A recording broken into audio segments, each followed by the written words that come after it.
Boldi, Alessandro Boldi, candidato sindaco del Movimento 5 Stelle, per 3 minuti per capire il suo movimento, il futuro di Fondazione San Domenico e il futuro del teatro in questa città. Grazie.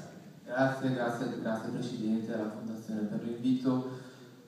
Allora, è evidente che San Domenico ha fatto dei grandi passi avanti in quest'ultimo Consiglio di amministrazione. È riuscito ad ampliare lo spettro di spettacoli e l'obiettivo di raggiungere il più pubblico possibile si sta avvicinando, ma va ancora perseguito, perché il pubblico di giovani è molto importante e gli spettacoli musicali che sono stati fatti sono in questa direzione, ma vanno portati avanti ancora, come anche il numero di soci che va aumentato, incrementato, va investito in questa direzione. Come amministrazione è chiaro che l'amministrazione deve stare attenta ad ogni aspetto culturale della sua città, del suo territorio. Il San Domenico vivrà se all'interno del territorio cremasco tutta la cultura sarà viva, sarà vivace. Quindi mi riferisco agli altri poli anche culturali che ci sono, come la biblioteca o il museo, e l'amministrazione deve stare attenta a fornire le strutture. Mi riferisco anche a percorsi cicloturistici, per vivere la cultura in città come un patrimonio importante per la cittadinanza. Pochi cremaschi sono poco coinvolti nella vita culturale di Crema, questo è un peccato.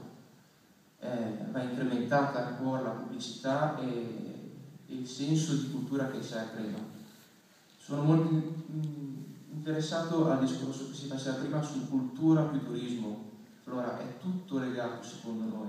L'amministrazione deve tenere conto di cultura, turismo, artigianato, deve fare della concertazione la sua parola d'ordine, deve trovarsi con tutti gli attori in campo, trovarli, identificarli e mettere un piano di incoming, costruire una nuova città che sia fruibile dall'esterno, dai cremaschi, con la cultura, il turismo, l'agriturismo, l'enogastronomia, pacchetti turistici, tutto insieme può far vivere il San Domenico e le altre realtà culturali che ci sono nel territorio.